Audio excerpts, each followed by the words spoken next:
संविधान के किस प्रावधान में इजाजत दिया है कि अगर कोई व्यक्ति किसी प्रत्याशी का चुनाव प्रचार करने जाता है तो किस संविधान के प्रावधान में कहता है, कौन सा कानूनी प्रावधान है कि आप कोई प्रत्याशी का कोई चुनाव प्रचार करना जाता है तो आप उसका चुनाव प्रचार में विघ्न डालें, उसको चुनाव प्रचार नहीं करने का।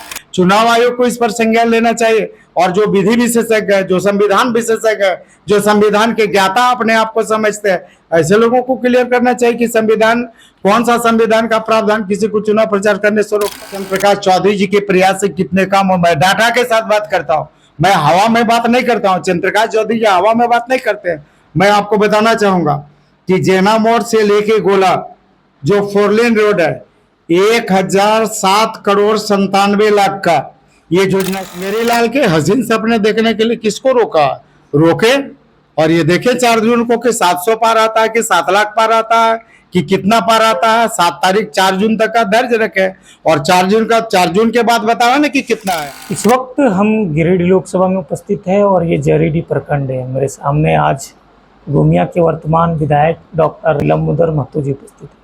लोकसभा चुनाव सामने है, बात करने का कोशिश करते हैं। वर्तमान सांसद चंद्र प्रकाश चौधरी जी है, 5 सालों के दरम्यान में क्या कुछ किए हैं, नहीं किए हैं, सब कुछ गोमिया के विधायक लंबोदर महतो से बात करने का कोशिश करते हैं, प्रयास करते हैं। सबसे पहले जोहार। लोग आरोप लगाते हैं आप लोगों पे कि सिर्फ आप लोग मोदी के नाम पे वोट लेते हैं। ये ऐसे कुछ लोग हैं जिनके आंखों में खराबी आ गई है, जिनके आंखों में मोतियाबिंद हो गया है, उनको चंद्र प्रकाश चौधरी जी के किए गए विकास कार्य नहीं दिख रहे। मैं ऐसे लोगों को सलाह दूंगा कि एक बार निश्चित रूप से जो चंद्र प्रकाश चौधरी जी काम किए उसको देखें। अगर बात करें तो मैं आपके चैनल के माध्यम से ही बताना चाहूंगा 5 ऐसे काम जो इम्पोर्टेंट है और 5 नहीं, कई ऐसे महत्वपूर्ण काम हम बताना चाहेंगे जो आप अपने चैनल के माध्यम से ऐसे अंधों को दिखाइए, ऐसे अंधों को बताइए कि कौन सा काम चंद्र प्रकाश। हम तो एक विभाग की बात कर रहे हैं, एक विभाग की बात कर रहे हैं। भारत सरकार का एक महत्वपूर्ण विभाग है NHAI, जिसके नितिन गडकरी जी माननीय मंत्री है, मोदी जी के निर्देश के आलोक में और चंद्र प्रकाश चौधरी जी के प्रयास से कितने काम हो। मैं डाटा के साथ बात करता हूँ, मैं हवा में बात नहीं करता हूँ। चंद्र प्रकाश चौधरी जी हवा में बात नहीं करते हैं।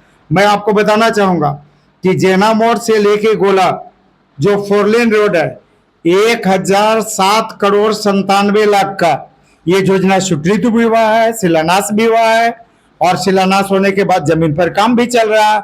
ऐसे अंधे जाके रोड पर देखे कि काम चल रहा है कि नहीं। दूसरा, ये जो हमारा गिरिडीह बाईपास रोड है ये 4 अरब 40 करोड़ का अर्थात 440 करोड़ का योजना है और ये 24 किलोमीटर लंबा बनना है और इसके तहत गिरिडीह का बाईपास बनना है। तो ऐसे अंधे देखे कि ये 440 करोड़ की योजना गिरिडीह बाईपास स्वीकृत हुई कि नहीं, चंद्र प्रकाश चौधरी जी ने करवाया कि नहीं, उनको देखना चाहिए।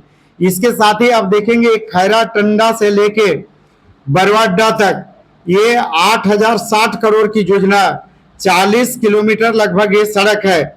देखें इसकी स्वीकृति हुई है कि नहीं। ऐसे लोग जिनको दिखाई नहीं पड़ता है। हम बात करेंगे 6 लेन जो ग्रीनफील्ड कॉरिडोर बन रहा है, कलकत्ता से बनारस तक जो रोड बन रहा है 6 लेन, आप उसमें देखें इसमें 2 पार्ट गिरिडीह लोकसभा में है, 2 पार्ट गिरिडीह लोकसभा में है। एक आपका कलकत्ता राजमार्ग जो हम लोगों का ये बनारस कलकत्ता है, ये आपका बोंगाहारा से लेपो NH ये 32 किलोमीटर है और 1072 करोड़ की लागत से इसकी स्वीकृति हुई है, जिसका भूअर्जन की प्रक्रिया प्रारंभ हो चुकी है। भूअर्जन की प्रक्रिया जैसे ही होगा इसका काम चलेगा। टेंडर हो चुका है, जो ठेकेदार है ठेकेदार बहाल हो चुका है, भूअर्जन की पैसा जा चुकी है। तो 1 अरब 72 करोड़ की सिर्फ ये योजना है जो बोंगाबार से लेके लेपो तक बन रहा है। इसी का अगर हम दूसरा पार्ट करें तो लेपो से लेके कमलापुर तक जो उसी का दूसरा पार्ट है ये 29 किलोमीटर है और 764 करोड़ की लागत से ये बन रहा है। तो आप देख लें कि ये 1072 और 764 ये लगभग 1800 करोड़ की योजना है जो गिरिडीह लोकसभा क्षेत्र में पड़ता है, जिसकी गिरिडीह लोकसभा की बात करते हैं। इसके साथ ही गिरिडीह डुमरी 2 लेन ये इसका स्ट्रेंथिंग योजना आप देख लीजिए, ये लगभग 39 किलोमीटर है और ये 96 करोड़ की लागत से बन रही है।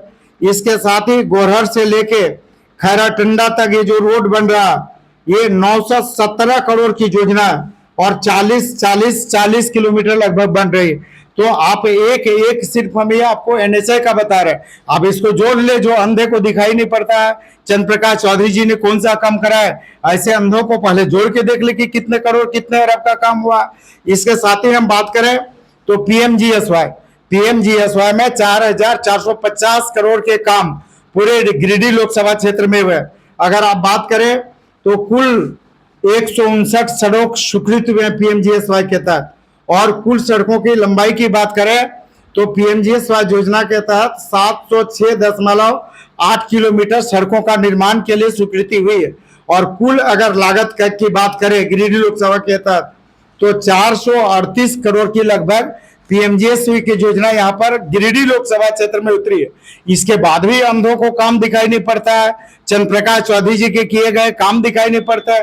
तो ऐसे अंधों के लिए अब चैनल के माध्यम से दिखाइए कि देखिए ये योजना चंद्र प्रकाश चौधरी जी ने कराया है। अगर इनको लगता है कि नहीं हुआ तो अपना बताए, बात करें, तर्क के साथ बात करें। आप हम लोग भी तर्क के साथ बात करने के लिए तैयार हैं, डाटा के साथ बात करने के लिए तैयार, तर्क के साथ बात करने के लिए।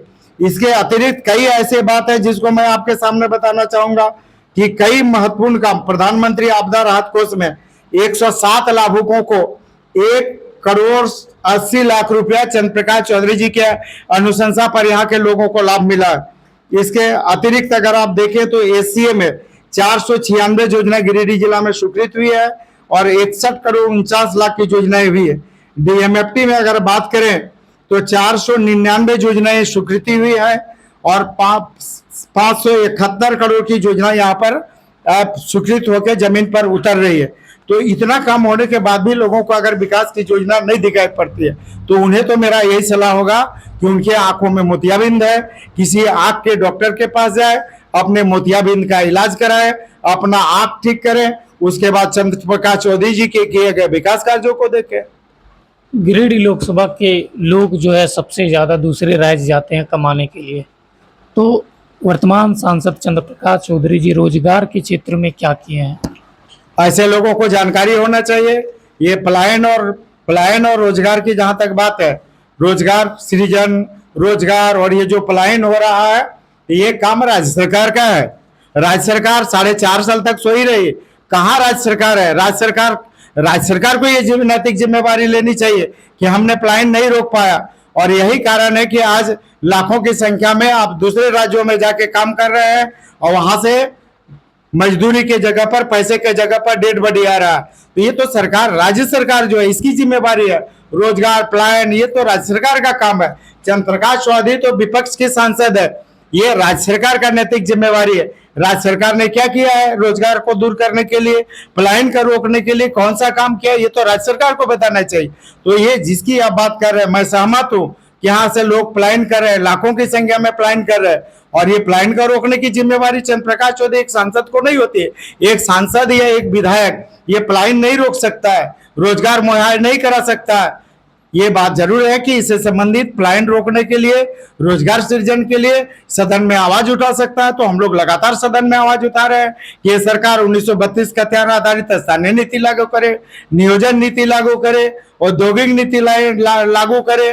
तो ये तो आवाज उठाना हम लोगों का काम है। चंद्र प्रकाश चौधरी जी भी उठा रहे हैं और हम लोग विधानसभा में भी उठा रहे हैं। एक सांसद या विधायक सदन में आवाज उठाता है, ये रोजगार सृजन करना, रोजगार उपलब्ध कराना, पलायन रोकना, ये राज्य सरकार का काम है। राज्य सरकार पूरी तरह से इन चीजों में फेल है।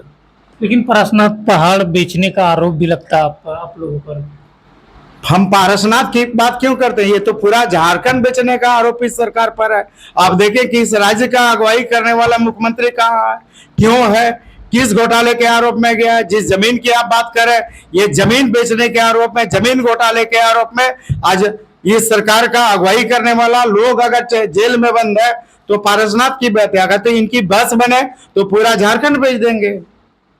आपके साथ आज एक घटना होती है, आप कहीं प्रोग्राम में जाते हैं लेकिन कुछ असामाजिक तत्वों के लोग जो है आपकी गाड़ी को रोक के दूसरी पार्टी का नारा लगाते हैं, तो क्या संविधान इसकी इजाजत देती है कि दूसरी देखिए पार्टी का नारा लगाए? देखिए मैं तो सीधे बोलता हूँ कि कुछ लोग ऐसे हैं जो अपने हाथ में संविधान की किताब रखते हैं और उनको लगता है कि अपने हाथ में किताब रखने, संविधान का किताब रखने से संविधान के ज्ञाता और संविधान के विशेषज्ञ बन जाते हैं। तो वैसे लोग और ऐसे लोगों के समर्थकों को ये सोचना चाहिए कि संविधान के किस प्रावधान में इजाजत दिया है कि अगर कोई व्यक्ति किसी प्रत्याशी का चुनाव प्रचार करने जाता है तो किस संविधान के प्रावधान में कहता है, कौन सा कानूनी प्रावधान है कि आप कोई प्रत्याशी का कोई चुनाव प्रचार करना जाता है तो आप उसका चुनाव प्रचार में विघ्न डालें, उसको चुनाव प्रचार नहीं करने दें। तो ये तो सरकार को संज्ञान लेने की आवश्यकता है, चुनाव आयोग को इस पर संज्ञान लेना चाहिए। और जो विधि विशेषज्ञ है, जो संविधान विशेषज्ञ है, जो संविधान के ज्ञाता अपने आप को समझते हैं, ऐसे लोगों को क्लियर करना चाहिए कि संविधान, कौन सा संविधान का प्रावधान किसी को चुनाव प्रचार करने से रोकता है। 400 पार आप लोग बोल रहे हैं, तो 400 पार पहले कैसे बोल दे रहे हैं? क्या ईवीएम में कुछ खेला होने वाला है जिसके कारण से आप लोग 400? देखिए चुनाव में कोई खेला नहीं होता है, चुनाव में खेला होता तो आज ये स्थिति नहीं, चुनाव में खेला नहीं होना है। देश की 1 अरब 40 करोड़ जनता जान चुकी है कि इस बार हम लोग मोदी जी को फिर से तीसरी बार प्रधानमंत्री बनाएंगे, सशक्त भारत के निर्माण के लिए, सुरक्षित भारत के निर्माण के लिए और विकसित भारत के निर्माण के लिए। तो निश्चित रूप से देश की इस बार जनता ठान चुकी है कि मोदी जी फिर से देश के तीसरी बार प्रधानमंत्री बने। 4 जून बहुत दिन तक नहीं बचा हुआ, 4 जून का इंतजार करिए और देख लीजिए कि कितना पार होता है, 400 पार कितना पार होता है, कितना आता है, किसकी सरकार बनती है। 4 जून तक का इंतजार करें, धैर्य रखें, थोड़ा हार्ट बीट को रोक कर रखें। ऐसे लोग जिनको चिंता है कि 400 पार नहीं होगा, तो 400 पार नहीं होने वाले जो लोगों को चिंता है, थोड़ा अपना हार्ट बीट को थोड़ा नियंत्रण रखें 4 जून तक के लिए। पिछली बार 2.5 लाख वोट से जीते थे, इस बार कितनी वोट से जीतने की आशंका है? देखिए लास्ट बार तो हम लोगों ने दो कीर्तिमान स्थापित किया था कि आज तक गिरिडीह लोकसभा में किसी भी प्रत्याशी को 6,48,000 से ज्यादा मत प्राप्त नहीं हुआ था। आज तक कोई भी प्रत्याशी 2,48,000 से ज्यादा मतों के अंतराल से नहीं जीता था। इस बार की गिरिडीह जनता संकल्प ली है कि हम लोग दोनों रिकॉर्ड ध्वस्त करेंगे और नए रिकॉर्ड बनाएंगे, अर्थात 6.5 लाख से ज्यादा मत आएगा और 2.5 लाख से ज्यादा का अंतराल से जीत दर्ज होगा। एक नई पार्टी है, वो 7 लाख पार बोल रहे हैं। मुंगेरी लाल के हसीन सपने देखने के लिए किसको रोके और ये देखे 4 जून को कि 700 पार आता है कि 7 लाख पार आता है कि कितना पार आता है। 7 तारीख 4 जून तक का दर्ज रखे और 4 जून के बाद बतावा ना कि कितना आया। 4 जून के बाद अपना उनको जमीनी हकीकत पता चल जाएगा कि 7 लाख पार आता है कि कितना लाख पार आता है, कितना आता है। ज्यादा बेहतर होगा 4 जून का इंतजार करें और 4 जून को बताएं कि कितना प्राप्त हुआ। चलिए, बहुत बहुत धन्यवाद। धन्यवाद।